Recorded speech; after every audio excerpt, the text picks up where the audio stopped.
सो केमती अच्छा पिलाने भलरे अच्छा ना सेमती भल था स्वागत करुच्छी आप फेवरेट चैनल सुपर स्टडी को। तो पिलाने जो +3 फर्स्ट सेमिस्टर एजुकेशन ऑनर्स पिलांकर क्लास करूले आमे तांकर कोर पेपर 2 रो यूनिट 2 टाको आमे तांकर कंप्लीट कर देछि। आज देखिबा कोर पेपर 1 रो यूनिट 3 आपणकर अछि जो Indian school of philosophies and there educational implication अछि जो दो दर्शन भारतीय शिक्षा और सेमानकर शिक्षक निहितार्थ अछि। आज आमे सेया को देखिबा तर फास्ट रे अछि यार वैशिष्ट्य देखिबा देन देखिबा संख्या दर्शन कोन अछि वेदांत दर्शन कोन बुद्ध दर्शन कोन जैन दर्शन कोन आमे एबे तार वैशिष्ट्य पिला माने देखिबा ता ऊपर टिके इंट्रोडक्शन देखिबा वैशिष्ट्य कोन देछि कि भारतीय दर्शनर दुख कोन गोटे देला कोन कि भारतीय दार्शनिक मानक मध्यरे दर्शन दृष्टिकोण मत पार्थक्य रहिले मध्य सेमाने कहिसंती संसार हेउछि दुखमय मानव जीवन हेउछि वास्तव समस्या मध्यरु दुख श्लेषय समस्या रे जड़ित नैराश्य भावे परिचित त्रिविध दुख गोटे हेउछि कोन ना आध्यात्मिक दुख आदि भौतिक दुख और आदि दैविक दुख एटा टिके मने रखितांतु 2 मार्क आसे।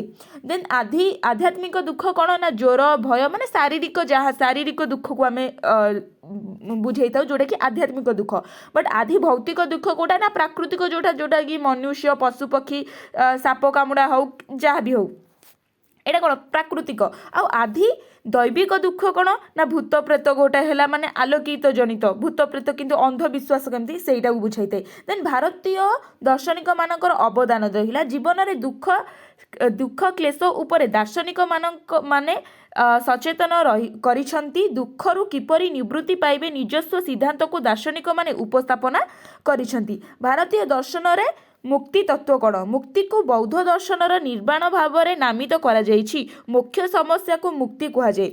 भारतीय दार्शनिक माने एही दुख श्लेष को मुक्ति लाभ पाई भरोसा देवा सहित आवश्यक मार्गदर्शन करिछंती। दार्शनिक मानक मतरे मुक्ति बा मोक्ष परम पुरुषार्थ देला। 4 नंबर पॉइंट कौन ना दार्शनिक माने स्वीकार करिछंती आध्यात्मिक आधि भौतिक और आधि दैविक दुख बा त्रिविध दुख नाश हेबा ही जीवनर चरम लक्ष्य तथा परम पुरुषार्थ हेबा उचित।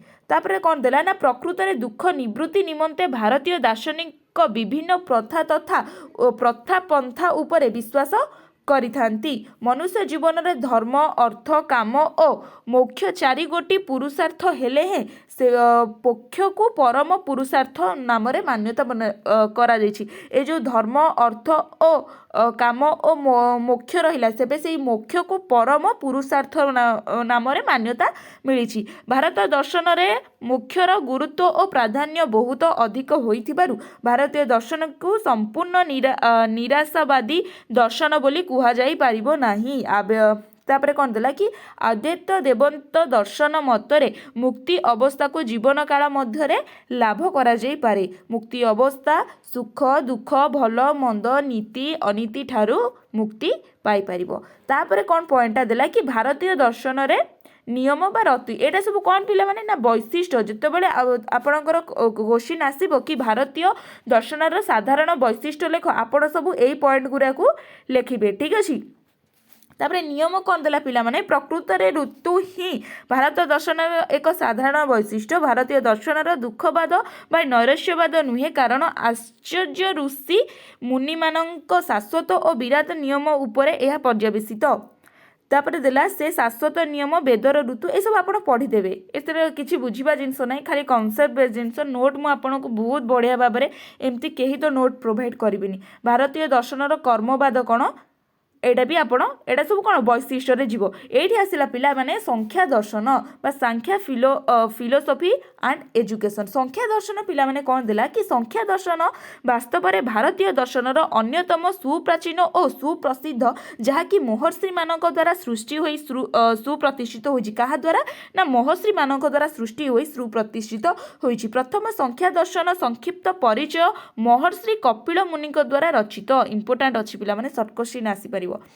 महर्षि कपिल मुनि द्वारा रचित आदि ग्रंथ तत्व समाज उपरे कौन प्रणीत होइछि। कपिल मुनि संख्या दर्शनर प्रथम प्रवक्ता और प्रतिष्ठाता अटंती। संख्या दर्शनर ଅବତାର ତାଙ୍କ ଶିଷ୍ୟ ଆସୁରୀ ଓ ପଞ୍ଚ ଶିକ୍ଷାଚାର୍ଯ୍ୟଙ୍କ ଦ୍ୱାରା ହୋଇଥିଲା। ତାପରେ ବହୁଜନ ସଂଖ୍ୟା ଦର୍ଶନ ଉପରେ ରଚନା କରିଥିଲେ। ଗୌଡ଼ପାଦ, ମାଧବ ଆଚାର୍ଯ୍ୟ, ଦେନ୍ ଅନିରୁଦ୍ଧ, ଏଇସବୁ କ'ଣ ସଂଖ୍ୟା ଦର୍ଶନ ଉପରେ ମାନେ ଆଉ ଟିକେ ରିସର୍ଚ୍ଚ କରିଥିଲେ। ଆଉ ଦେନ୍ ସଂଖ୍ୟା ଦର୍ଶନର ପିଲାମାନେ ଅର୍ଥ କ'ଣ ଦେଲା ଏଠି? ସାଂଖ୍ୟାର ଅର୍ଥ ପିଲାମାନଙ୍କର, ମୁଁ ସେତେବେଳେ ସଂଖ୍ୟା କହୁଛି। ସାଂଖ୍ୟା ଶବ୍ଦରୁ ଉତ୍ପନ୍ନ ହୋଇଛି। ସଂଖ୍ୟା ଶବ୍ଦଟି ସମ୍ ପୂର୍ବକ ଖ୍ୟାଙ୍ଗ ଧାତୁରୁ ଆସିଅଛି। ଏଇଟା ଇମ୍ପୋର୍ଟାଣ୍ଟ, ମୋଷ୍ଟ ଇଣ୍ଟ୍ରୋଡକ୍ସନ୍ ପଏଣ୍ଟରେ ଏଇଟା ନିହାତି ମେନସନ୍ କରିବେ। ଏହାର ଅର୍ଥ ହେଉଛି ସମ୍ୟକ୍ ଖ୍ୟାନମ୍ ବା ସମ୍ୟକ ବିଚାର ବା ସମ୍ୟକ ଜ୍ଞାନ ଉପରେ। ଏହି ଦର୍ଶନ ଦ୍ୱାରା ବିବେକ ଖ୍ୟାତି ବା ପ୍ରବୃତ୍ତି ପୁରୁଷ ବିବେକ ଜ୍ଞାନ ଲାଭ ହୋଇଥାଏ। ସଂଖ୍ୟା ଦର୍ଶନ ଅନୁସାରେ ସଂଖ୍ୟା ହିଁ ତତ୍ତ୍ୱଜ୍ଞାନ ଅଟେ, ଯାହାକି ଶରୀର ଓ ଆତ୍ମା ତଥା ପଦାର୍ଥ ଓ ଅଭୌତିକ ସମ୍ବନ୍ଧୀୟ ଜ୍ଞାନ ସହ ସମ୍ପୃକ୍ତ ଅଟେ। କାହା ସହିତ? ନା ଏଇ ଯେଉଁ ସଂଖ୍ୟା ଦର୍ଶନ ରହିଲା ସେ କ'ଣ ନା ଶାରୀରିକ ଓ ଆତ୍ମା ସହିତ ସମ୍ପୃକ୍ତ, ପଦାର୍ଥ ଏବଂ ଅଭୌତିକ ଜ୍ଞାନ ସହିତ ମଧ୍ୟ ସମ୍ପୃକ୍ତ ହୋଇପାରିବ। ତାପରେ ପିଲାମାନେ କ'ଣ ଦେଲା କି ପଦାର୍ଥ ତିନୋଟି ଗୁଣ ରହିଛି। ପଦାର୍ଥର କେତେଟି ଗୁଣ ରହିଛି? ନା ତିନୋଟି ଗୁଣ ରହିଛି। ଗୋଟେ ହେଲା ସତ, ରଜ ଓ ତମ। ଏହି ତିନୋଟି ଗୁଣ ମଧ୍ୟରୁ ଯେଉଁ ଗୁଣ ଅଧିକ ଶକ୍ତିଶାଳୀ ହୋଇଥାଏ ସେହି ଗୁଣ ହିଁ ସୃଷ୍ଟି ସତ୍ତାର ନିହିତ ହୋଇଥାଏ। ମାନେ ଯାହା ଉପରେ ମେଜରିଟି ଅଧିକ ଆସିଲା ସିଏ ହିଁ ଅବଭିୟସଲି ହେଡ଼୍ରେ ରହିବ। ସଂଖ୍ୟା ଦାର୍ଶନିକ ମାନେ ସୃଷ୍ଟି ନିମନ୍ତେ ଆତ୍ମା ଓ ପଦାର୍ଥ ମିଳନକୁ ଗୁରୁତ୍ୱ ଦେଇଥାନ୍ତି। ସଂଖ୍ୟା ଦର୍ଶନ ହିଁ ଜ୍ଞାନାତ୍ମକ ଜ୍ଞାନ ମାର୍ଗ ବା ପେଥ୍ ଅଫ୍ ନଲେଜ ଭାବେ ଖ୍ୟାତ ଅଟେ। ଦେନ୍ ସଂଖ୍ୟା ଦର୍ଶନର ଦାର୍ଶନିକ ମତବାଦ, ଏ ଯେଉଁ ସାଂଖ୍ୟ ଦର୍ଶନ ରହିଲା ସେଠି ଦାର୍ଶନିକ ମତବାଦ କ'ଣ ରହିଲା? କ'ଣ ଦେଲା ଏଠି କି ସଂଖ୍ୟା ଦର୍ଶନର 3 ପ୍ରକାର ମୌଳିକ ଉପାଦାନ ସମ୍ବନ୍ଧରେ ଉପସ୍ଥାପନ କରାଯାଇଛି ବା ମତ ଦେଇଛନ୍ତି। ସେଗୁଡ଼ିକ ହେଲା ବ୍ୟକ୍ତ, ଯାହା କ'ଣ ଇଣ୍ଡିକେଟ୍ କରୁଛି ନା କାର୍ଯ୍ୟର ପରିଣାମ ଓ କାରଣ ପରମ୍ପରା। ଅବ୍ୟକ୍ତ ପଦାର୍ଥ ଓ ପ୍ରକୃତି। ତାପରେ ଦେଲା ଜ୍ଞେୟ ଚେତନା ବା ଆତ୍ମା ଉପରେ। ଦେନ୍ ଦେଲା ଦାର୍ଶନିକ ମାନେ 25 ପ୍ରକାରର ଉପାଦାନ ରହିଛି ବୋଲି ମତ ଦେଇଛନ୍ତି। ସେଗୁଡ଼ିକ ହେଉଛି ଏଇଟା ପିଲାମାନେ ଆପଣ ପଢ଼ିଦେବେ, ଠିକ୍ ଅଛି। ଏ ଯେଉଁ 25 ପ୍ରକାର କ'ଣ ଦେଲା ସେଇଟା ଆପଣମାନେ ଟିକେ ପଢ଼ିଦେବେ। ତାପରେ ଦେଲା ସ୍କ୍ରିନଶଟ୍ ନେଇଯାଆନ୍ତୁ, ନହେଲେ ମୋ ଟେଲିଗ୍ରାମରେ ଯଦି ଆପଣମାନେ ଜଏନ୍ ଅଛନ୍ତି ତାହେଲେ ଏ ନୋଟ୍ଟା ସେଇଠି ଆପଣ ପାଇଯିବେ। ତାପରେ ଦେଲା ସେମାନେ ଈଶ୍ୱର ଓ ଈଶ୍ୱରଙ୍କ ସତ୍ତାକୁ ବିଶ୍ୱାସ କରନ୍ତି ନାହିଁ ଓ ସେମାନେ ନିରସ୍ୱତ୍ୱବାଦ ପଥରେ ଚାଲିଥାନ୍ତି। ସଂଖ୍ୟା ଦର୍ଶନର ଦୈବବାଦୀ ଦର୍ଶନ ଅଟେ। ଏହାର ଉଭୟ ପ୍ରକୃତି ତତ୍ତ୍ୱ ଓ ପୁରୁଷ ତତ୍ତ୍ୱରେ ବିଶ୍ୱାସ କରେ। ପ୍ରକୃତି ସନ୍ତୁଳିତ ଥିଲେ ପରିବର୍ତ୍ତନ ଘଟିନଥାଏ ଓ ପ୍ରକୃତି ଯଦି ସନ୍ତୁଳିତ ନଥାଏ ତେବେ ପରିବର୍ତ୍ତନ ଘଟିଥାଏ। ବିଶ୍ୱ ସୃଷ୍ଟି ପଛରେ ପ୍ରକୃତି ଓ ପୁରୁଷର ହାତ ରହିଛି। ବିଶ୍ୱ ସୃଷ୍ଟି ଉପରେ କ'ଣ ଆମେ ଜାଣିଛେ କି ଆମର ଯେଉଁ ବିଶ୍ୱ ହେଉ କିମ୍ବା ଯାହା ବି କିଛି ପିଲାମାନେ ସୃଷ୍ଟି ହେଉଛି ସେ ସବୁ ଡାଇରେକ୍ଟ ହେଉ କିମ୍ବା ଇଡାଇରେକ୍ଟ ହେଉ ପ୍ରକୃତିରୁ ମିଳିଥାଏ। ଦାର୍ଶନିକମାନେ ମତ ଦେଇଛନ୍ତି ଯେ 25 ପ୍ରକାରର ଉପାଦାନ ଉପରେ ଜ୍ଞାନ ଲାଭ କଲେ ଜଣେ ସଂସାର ବା ଦୁଃଖରୁ ମୁକ୍ତି ହୋଇପାରିବ। କେତେ ପ୍ରକାର? ନା ଏଇ ଯେଉଁ 25 ପ୍ରକାର ଆମେ ଏଇଠି ପୂର୍ବରୁ ପଢ଼ିଲେ, ଏଇ 25 ପ୍ରକାର ଉପାଦାନ ଉପରେ ଯଦି ଆମେ ଜ୍ଞାନ ଲାଭଟେ କରିଦେଉଛେ, ନଲେଜ ନେଇଯାଉଛେ, ତାହେଲେ ପିଲାମାନେ କ'ଣ ହେବ ନା ଆମେ ସଂସାରରୁ ଦୁଃଖ ମୁକ୍ତ ହୋଇପାରିବା। ଦେନ୍ ଦେଲା ସଂଖ୍ୟା ଦର୍ଶନର ଲକ୍ଷଣ କ'ଣ? ଶିକ୍ଷାର ଅର୍ଥ ଏଠି ଦେଲା ଫାର୍ଷ୍ଟ। ସାଂଖ୍ୟ ଦର୍ଶନର ଲକ୍ଷଣରେ ଫାର୍ଷ୍ଟ ପଏଣ୍ଟ ଆସିଲା ଆପଣ ଶିକ୍ଷାର ଅର୍ଥ। ଶିକ୍ଷା ହିଁ ଜ୍ଞାନ ଯାହାଦ୍ୱାରା ପଦାର୍ଥ, ପ୍ରକୃତି ଓ ଆତ୍ମା ବା ପୁରୁଷକୁ ଯାହା ବୁଝାଇଥାଏ ମଧ୍ୟରେ ପାର୍ଥକ୍ୟ ଜ୍ଞାନ ଆହରଣ ଓ ତ୍ରିବିଧ ଦୁଃଖରୁ ନିବୃତ୍ତ ସମ୍ଭବ ହେବା ସହିତ ମୋକ୍ଷ ପ୍ରାପ୍ତିର ଲକ୍ଷ୍ୟ ପରିପୂର୍ଣ୍ଣ ହୋଇଥାଏ। ଦେନ୍ ଶିକ୍ଷାର ଲକ୍ଷ୍ୟ ଆସିଲା। এই ଯେଉଁ ଶିକ୍ଷା ଆମେ ପଢ଼ିଲେ ସେ ଶିକ୍ଷାର ଲକ୍ଷ୍ୟ ଆସିଲା। ଗୋଟିଏ ହେଉଛି ଶାରୀରିକ ବିକାଶ, ସେକେଣ୍ଡଟା ହେଉଛି ମାନସିକ ବିକାଶ, ଯାହା ମାନସିକ ମାନେ ମେଣ୍ଟାଲ ଗ୍ରୋଥ ଉପରେ କେମିତି ଫୋକସ୍ କରିବ। ଦେନ୍ ଆବେଗିକ ବିକାଶ ଯାହାକି ମନୁଷ୍ୟର ଆତ୍ମା ଆଉ ଚେତନା ଉପରେ ବିକାଶ ଦେଇଥାଏ। ବୌଦ୍ଧିକ ବିକାଶ ଯାହା ମନୁଷ୍ୟର ଇନ୍ଦ୍ରିୟ ମାନେ କ'ଣ ବୁଝିପାରୁଛ, ମାନେ କୁହନ୍ତି ଆମ ଇନ୍ଦ୍ରିୟ ଆଖି, କାନ, ନାକ, ସେସବୁ ଇନ୍ଦ୍ରିୟ ଉପରେ କେମିତି ବିକାଶ ଦେଇଥାଏ। ନୈତିକ ବିକାଶ, ନୈତିକ ବିକାଶଟା କ'ଣ ନା ମନୁଷ୍ୟର ନୈତିକ ବିକାଶ ଉପରେ, ଯେମିତି ଅହିଂସା ହେଉ, ଅପରିଗ୍ରତ ହେଉ, ବ୍ରହ୍ମଚର୍ଯ୍ୟ ହେଉ, ତା ଉପରେ ବିକାଶ ହୋଇଥାଏ। ସିମ୍ପଲ୍ ଜିନିଷ ଲେଖା ହେଇଛି ପିଲାମାନେ, ଆପଣ ପଢ଼ିକି ନିଶ୍ଚିନ୍ତ ବୁଝିପାରିବେ, ଏତେ ସୁନ୍ଦର ଭାବରେ ନୋଟ୍ ଦେଇଛି। ଦେନ୍ ସଂଖ୍ୟା ଦର୍ଶନର ପାଠ୍ୟକ୍ରମ ଆସିଲା। ସଂଖ୍ୟା ଦର୍ଶନ ମାନେ କ'ଣ ଦେଲା? ସଂଖ୍ୟା ଦର୍ଶନ ମାନେ ପ୍ରାଥମିକ ଓ ଆଧ୍ୟାତ୍ମିକ ବିକାଶକୁ ଗୁରୁତ୍ୱ ଦେଇଥାନ୍ତି।